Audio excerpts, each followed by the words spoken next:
Hello, everyone.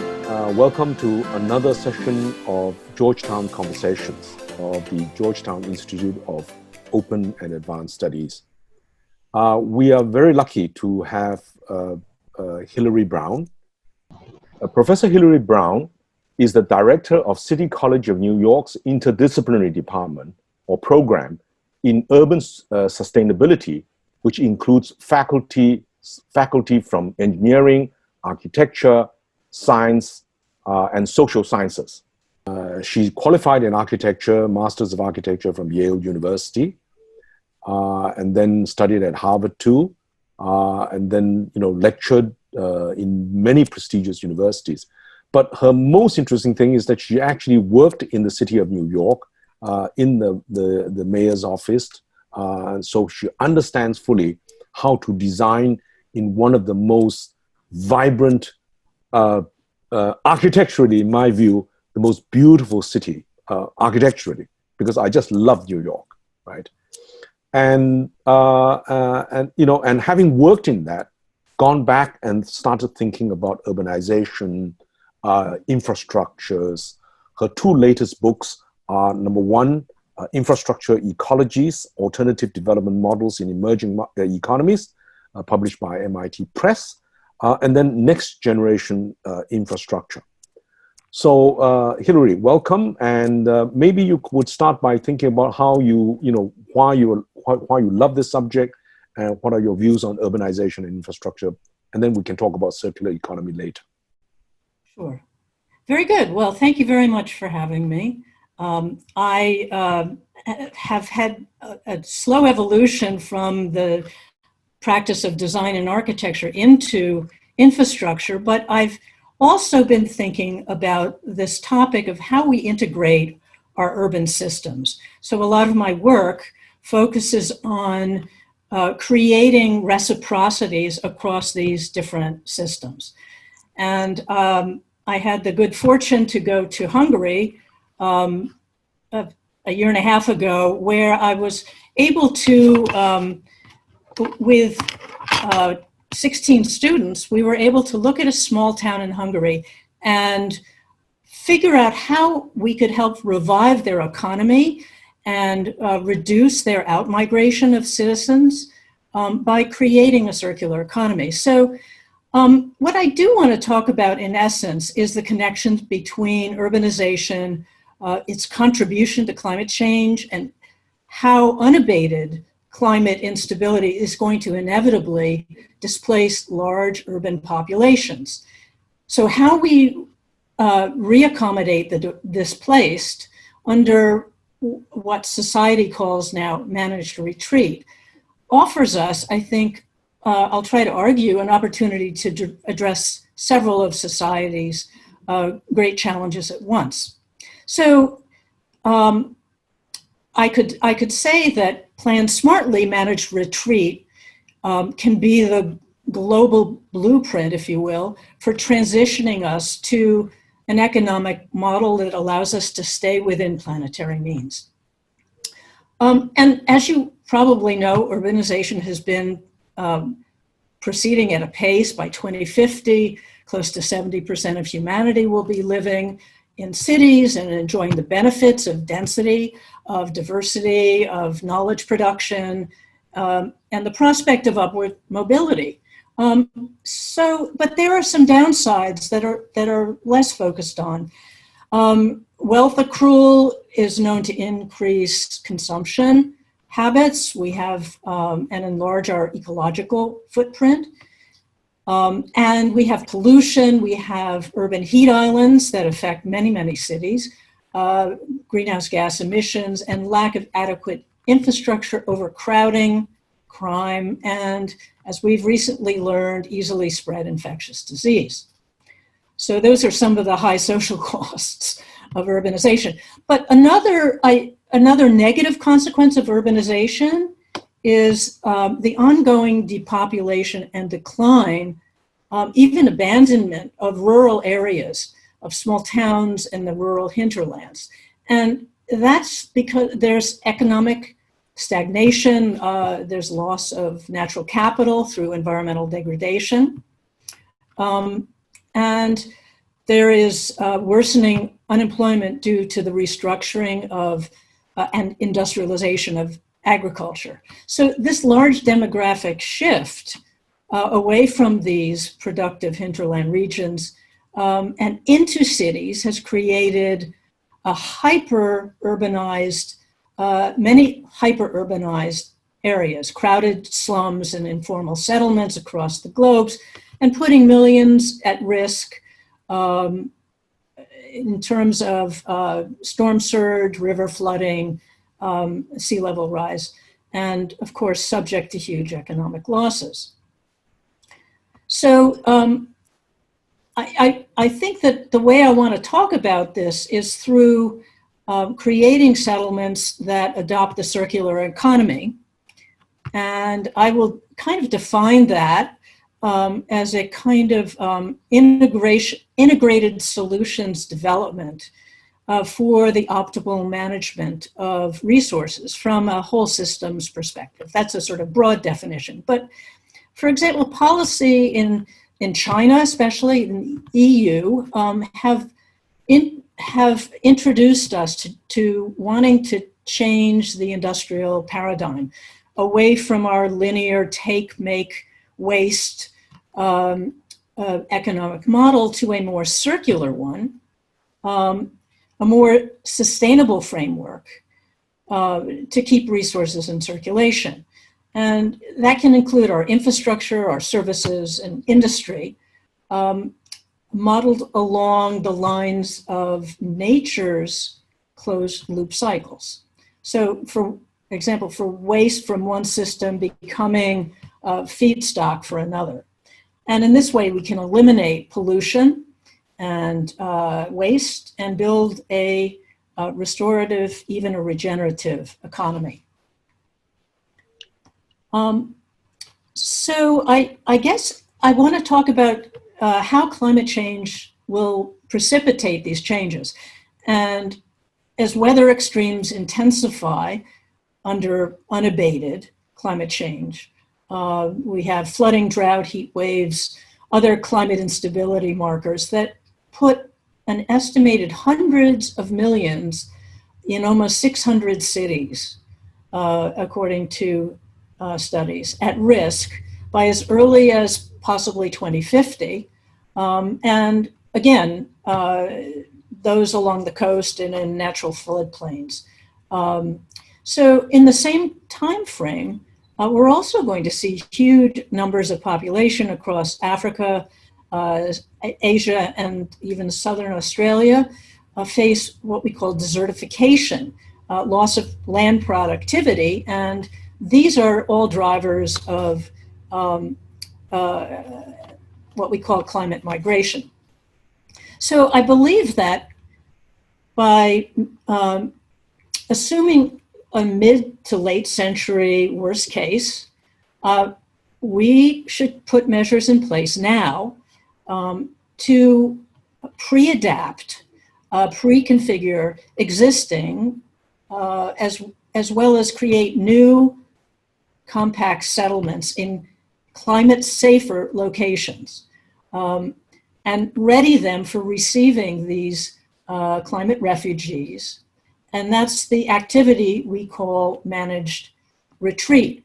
And this really does require permanent reestablishment in a new locale and creating there the enabling conditions, such as utilities, housing, social services, employment, et cetera. So back to the plight of our hinterlands, and the question becomes, might those global hinterlands present potential opportunities for population resettlement? And the proposition here is that we could, in doing that, we could address several society challenges at once. So namely, if we reinvest in rural areas to revitalize them, to accommodate this influx of climate refugees, can we not plan and develop these new hinterlands the towns, the fields, the forests as what we might call future-proof settlements. At once ecologically sensitive, decarbonized, and really resilient places. So I argue that resettlement presents a really unique opportunity to deliberately fashion what I talked about earlier, which is circular economies that simultaneously reduce contributions to global warming. So it's kind of two for the price of one. And just to elaborate on that a little bit, the revitalized rural economies would rely on more local supply chain, more innovative business models with what we call closed loop manufacturing. So taking back and repurposing waste and creating synergies among the energy, water, and waste sector. I think that we could say that, these closed loop processes using local resources can be implemented across diverse production and consumption sectors. So including local agriculture, fisheries, forestry, and animal husbandry. So I would suggest that those investments in economic renewal and the preparation to accommodate the climate refugees in these hinterlands regions must advance now and not wait until 2050 and beyond, when the levels of climate chaos become unmanageable. So I can talk a little bit about how we would do this. And I can just make some suggestions very overall. Just to say that climate, this notion of managed retreat is considered really the last of three options in terms of generally accepted resilience strategies. The two others are basically re-engineering structures to manage flooding or building large flood walls, so on. And planning for wholesale population retreat is really, puts us in uncharted territory, I would say. We don't have the guiding principles for managing this slow onset of climate change, and we need to do that at scale and across time. So we need a multi-stage action plan for unavoidable, most likely unavoidable resettlement. And probably this begins at the state or at least the regional level. It requires holistic, innovative action plans. And the state, in this instance, really has to provide the enabling entity to raise awareness about relocation, to identify climate-safe regions, to develop legally viable approaches, planning, regulatory, land acquisition, and market-based approaches for this reinvestment. On the other hand, the local level, which is really where this is going to have to happen, to kind of pre-position these areas as climate-safe, resilient, future-proofed towns. The local level must be really forward-thinking, very nimble, and communicative. And one would have to argue that they are in a better position to know how to do it, being on the ground, than at the national level. So they can mobilize citizenry and the private and public civics stakeholders. They can rebuild, they can act to rebuild the bioeconomy of that region through investment in sustainability levers such as renewable energy, building retrofits and reuse and so on. And they need to, in fact, foster the cooperation across these different commercial, industrial, and infrastructural sectors. And then when these urban refugees arrive, there's an opportunity they can capitalize on, because these urban resettlers bring skills and entrepreneurship and technical sectors. So that's kind of an overview to what I think we need to prepare for now. Involving, as I say, state and local government. Thank you, Hilary. You've put your finger and you've summarized this very much what we are faced with here in Asia, right? Where I live is in Georgetown, which is quite an old town, even by Malaysian standards. But a lot of the cities are relatively new. And the result is that they draw all the people from the hinterland, and they exactly as you say, they starve the hinterland. The rural people just move to the city. It becomes very crowded. It creates almost ghettos, and then you have huge inequality. People who live in wonderful high-rises, gated communities, and then areas where there's extreme poverty. And the pandemic actually exposed all this, right? It exposed that the rich are protected. The virus hides in the essential people who do all the dirty work. I mean, we saw this in Singapore, where the city people, the citizens, are fine. It's the foreign workers who are in the gated overcrowded communities where yes. the pandemic is running through. So what you've shown is that it's not easy for cities which have so many strengths. They are clusters of knowledge, right? Mm-hmm. Culture, civilization, and yet they are the biggest producers of carbon emission, pollution, and social inequalities, right?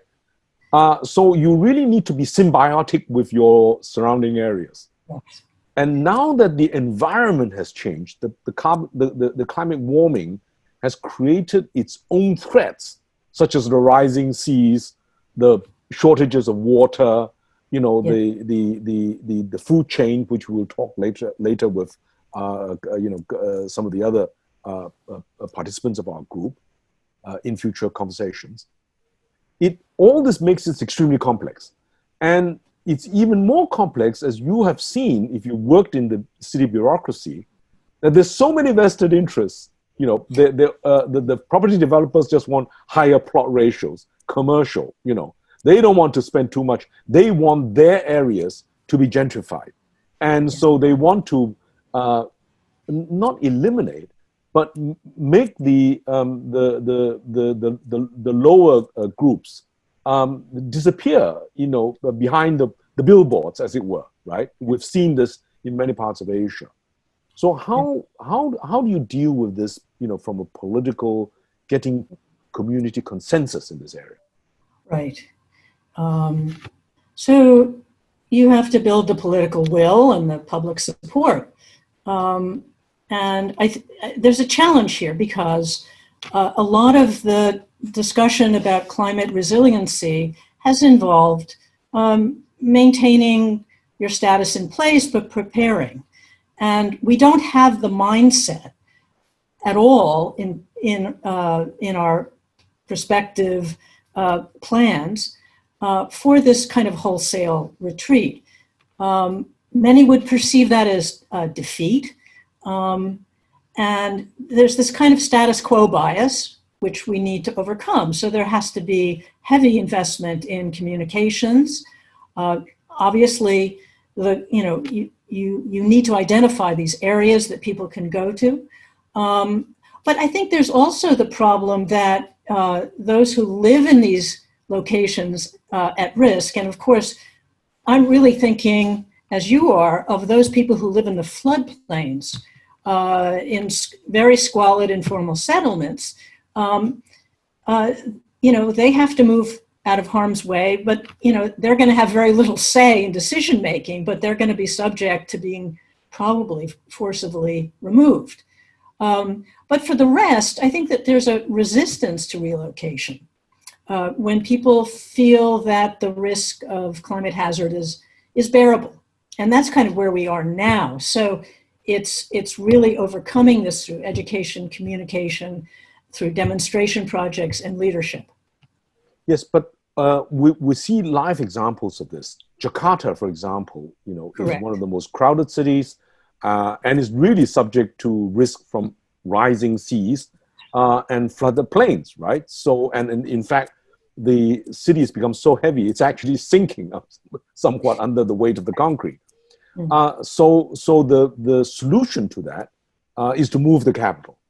Okay. Now that has certain advantages, in the sense that it relieves the population stress and gives a certain amount of room for maneuver, and then you can spend money not only on the renovation of the old city, but also stimulate growth in the new city. Of course, that creates its own set of different problems.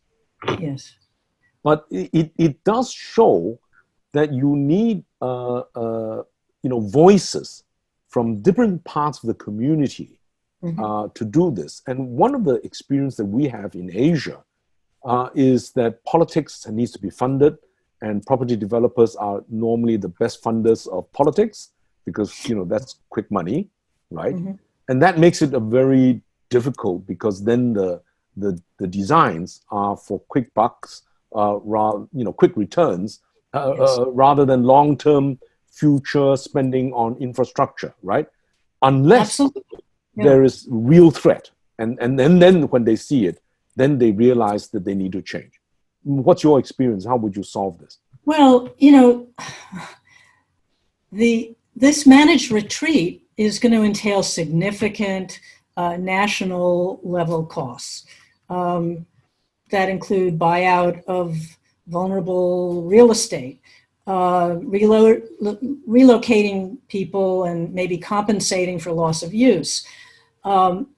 And so I would say this comes at a high cost with a long-term payback. However, what we have to recognize, and that long-term payback includes land acquisition, construction, and a lot of soft costs, correct? And as an order of magnitude, I would say this is kind of comparable to a New Deal type public works program.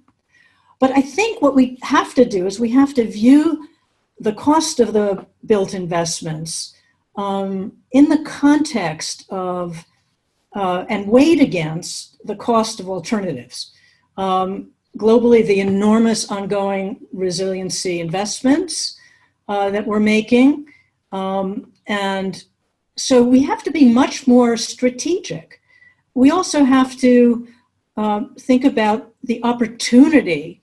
And you mentioned Jakarta, and I might just suggest, and I'm not really knowledgeable about this, but my understanding is that the people moving out to the new locale are going to be, the government workers. But I think what will be left behind is the enormous working class. So, those are the people at highest risk. And I think as a society, we simply cannot watch and abandon them and watch the damage being done. So we have to think of it as offsetting what we would otherwise have to spend to build big flood barriers or to repair the flood damage. So there are economic ways to kind of create a balance sheet.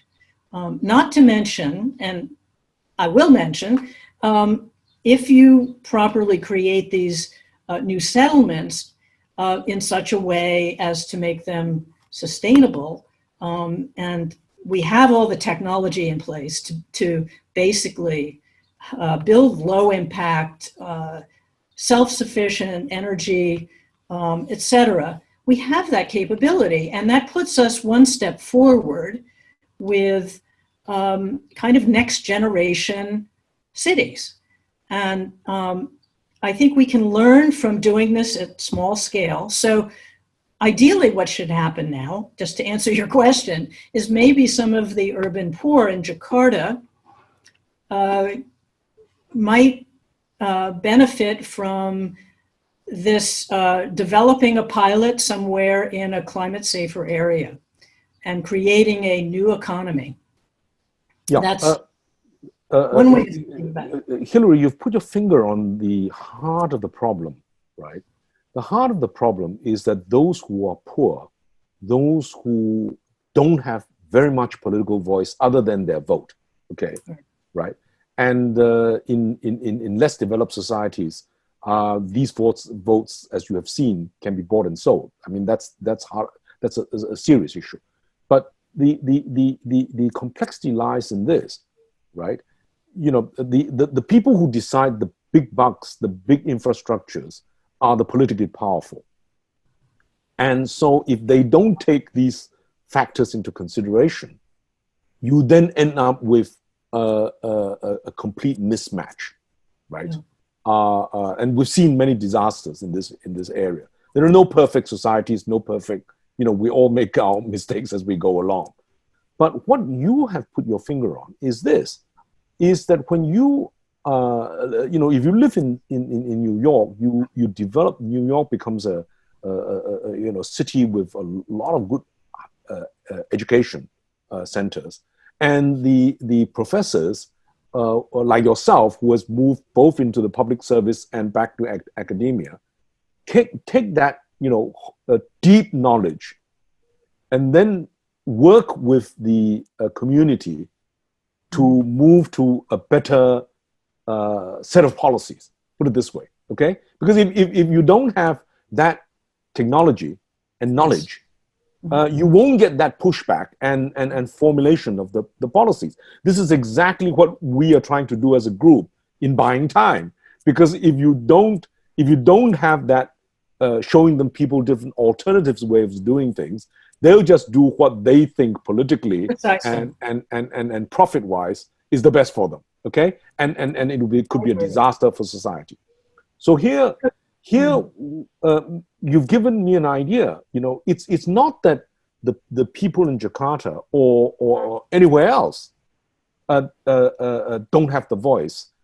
The knowledge today, the technology, the urban planning knowledge, the experiences, the technology to have the circular economy is all there. It's not. We're not reinventing the wheel, right?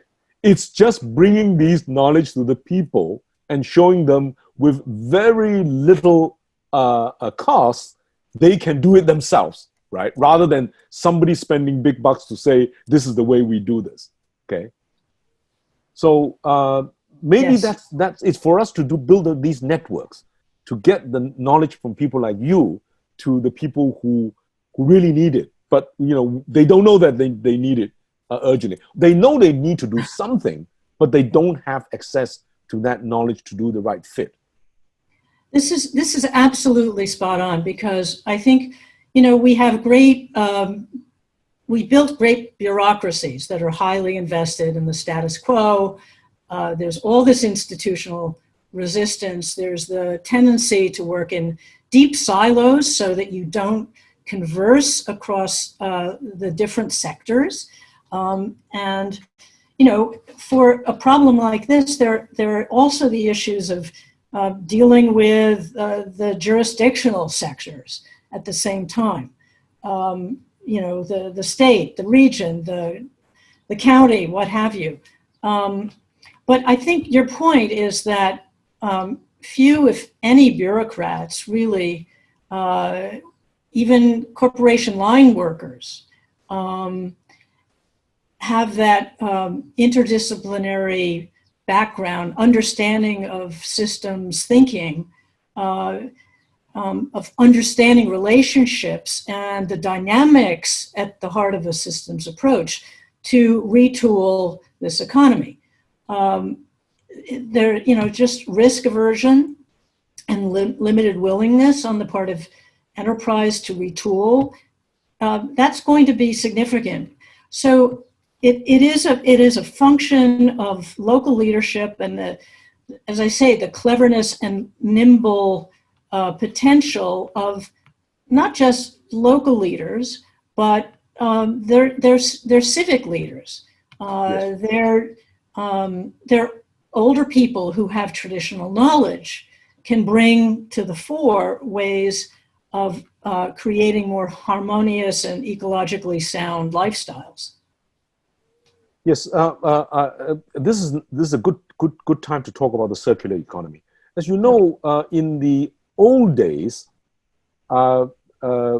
people cycle all their soil, and the soil is actually taken out by human beings rather than sewages, for growing vegetables and etc. Right. So the old days didn't waste, waste, right? Okay, they recycled them. And I think, the idea is now being revived. But where we went wrong was that we became specialized. Just before, coming on to this interview, I read Buckminster Fuller. As an architect, I mean, you would have known him, right?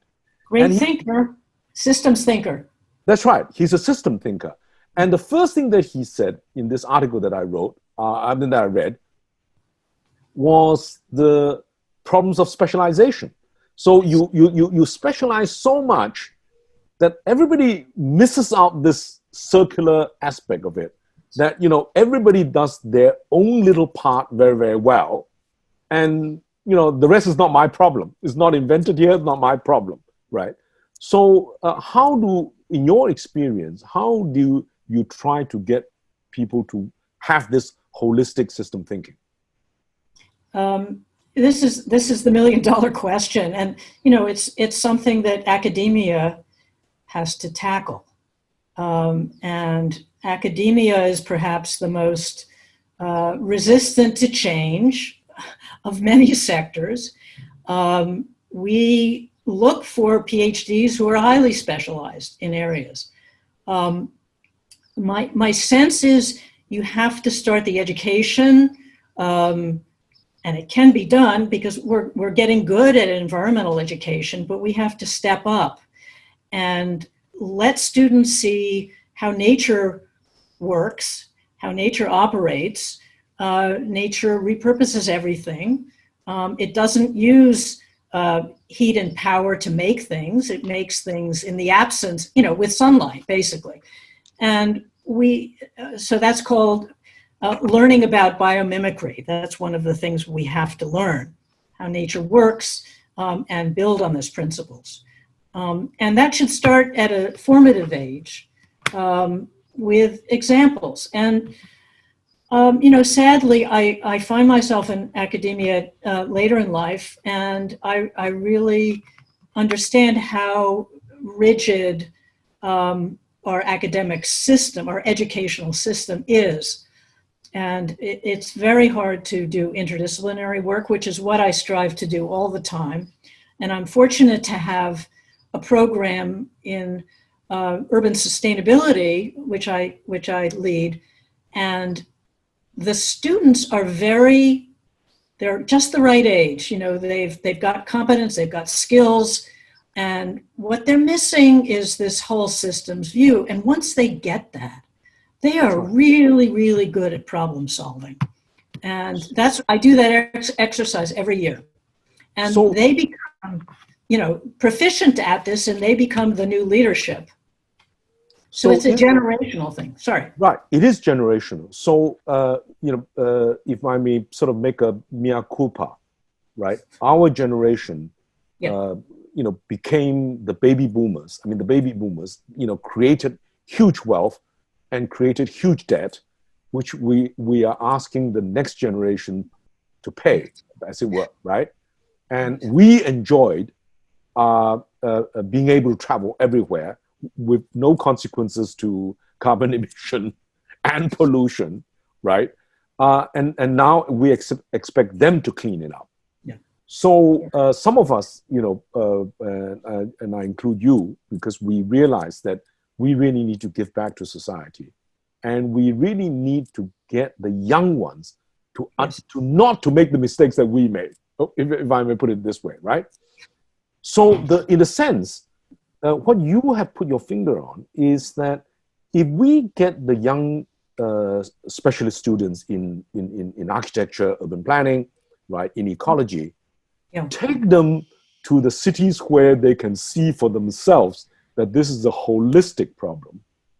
Then when they come back and do designs, right, or do the planning, or go into politics and advise the next mayor, right, or the governor, or whatever, that holistic view will be with them, rather than saying, well, let's just build that bridge and let's build the cheapest, you know, and we worry about the problems later, right? Absolutely. Right. So I think you know, the solution may be for us firstly to get our knowledge packaged in such a way that the next generation gets it, and then they will change, you know, the world for the better, because they're going to inherit it all. I mean, right? Well, I couldn't agree with you more. And, you know, I every year we have between 20 and 30 incoming students, and they're all interdisciplinary. Right. And what they learn in their problem solving and their assignments about sustainability and sustainable economics and industrial ecology and urban ecology, what they learn is to solve problems collectively using their different perspectives. And they get this, and they're very fast at taking, you know, the uptake is very, very fast. The opportunity for them then today to go into public service and to try to apply this, because, you know, the older generation is still kind of in its ossified, siloed form. But we have to politicize these young people, and they are politicized more and more every day. But we do need to give them a deep appreciation for thinking horizontally across these different sectors, and with you know, sustainability and resiliency in mind. So, yeah, it's a heavy lift, Andrew, and I'm proud to be in this program because I really see an opportunity to shape that vision for them. I just feel that those are the leaders who can go out in the world and understand how to make things happen in a really integrated way that fosters greater social equity at the same time, because they're the generation that is currently inflamed about issues of social equity. So it's not as though that's a different topic, they're all intertwined. So I think, you know, education, but also what we need are some demonstration projects that show how it can be done. That's right. That's right. But it's also, you know, I can sense the anger of the young, right? I was the '68 generation, okay? And you know, more than 50 years later, at my old university, they took down the statue of the slave trader who made a fortune trading slaves in Africa, and then donated a lot of money to the university. So the students recently in Bristol took down the Colston statue. Now, you know, and I can sense their anger. You know, I can sense that they want to change things and remove vestiges of the past, but they don't know how to break those silos. Yeah, they don't. Right? So actually, it's not the physical barriers, it's actually the mental barriers that we have to break. Right? These are what we call new habits of mind. That's right. What we need is to think about the effect of one thing on another, how it's all integrated, and that, you know, one issue will provide feedback for another, and how these things can be used in a very reciprocal and beneficial way. Right. So we've actually reinventing the wheel. because, in a very primitive or, less advanced society, everybody has to learn to be general, right? The kids, are taught, to learn how to cook, to learn how to, wash, how to recycle the waste, right? And it's circular in its little way. As we got more sophisticated, we became specialized, and then we lose that ability to think holistically, to think it's an integrated way. And then we actually make the marginal people, who become necessary, but completely underpaid and essential. So the pandemic has basically shown that the people who provide the essential services are the most exposed to the virus, whereas those of us who are, can move online can avoid it, right? So it is these inequalities that we really need to bring back in simple stories to the young, to change their mindsets, so that they will then learn how to change the system, right? Absolutely, Andrew. And I think, excuse me, if the one opportunity, and it's the window is closing for this, is to understand some of the old ways, how we used to repurpose waste, and a lot of people living in rural regions are still striving to, keep the old rural ways of life. And we don't want to lose their wisdom. We can take that wisdom together with 21st century off-the-shelf technology, but they understand basically the intimate relationship between nature and our constructed environment. They sense that because they're watching the changes to their way of life. So I think there's a lot of, as I say, traditional wisdom, traditional technology that can be adapted with 21st century technology to do things the right way. We're talking about organic agriculture, we're talking about permaculture, which is, a kind of tried and true way to grow food or food of all kinds in a highly integrated way. You can have, intercropping, and these are practices that can be brought back in rural areas, and we can learn from that whole, as I say, new mental habit of mind that everything is related to everything else, and that there can be good exchanges between these different properties, these different components. So that's the one advantage, I think, of perhaps remaking settlements in the hinterland, because we still have access to those ways of knowing that are so important. This is wonderful, Hilary. We can talk about this forever, but time is running out. Yeah. But I think, how we tell this story is very important. And today, perhaps, as a suggestion, maybe when you can work with your students,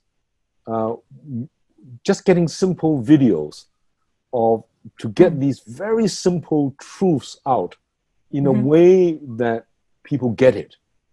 Yes. Right? Is very, very critical, because I think the young generation is now ready to understand, and they're confused because they think that the old are not listening to them, and they're not sure of what is the right thing to do, because they don't know how to break the silos down, how to fight the system, as it were, right? And they may have to learn it all themselves, but I think we could help them in very, very different ways. I completely agree with that statement. So they're self-starters, they can do this. They can do this. But and we have to give them the tools. That's right. That make it easier for them to overcome some of the barriers. That's right. So that's fabulous, and I want to thank you very much. And we'll carry on the conversation later, because this is only the beginning of a discussion of how we search slowly and find the right path. It's not just about urbanization. It's about water. It's about food. It's about climate. It's about science. It's about finance. It's about politics. They're all, integrated in a very complicated manner. But you have to explain it simply, and that's the tough part that we're trying to do. It is a tough part, but we will make it our business to do that. That's right. We need, as a group and as individuals, we will need to do that. And I hope to have conversations with others in our group about the connections across sectors and build on those opportunities. That's exactly it. Thank you very much indeed. My pleasure. Thank you so much for having me. Thank you.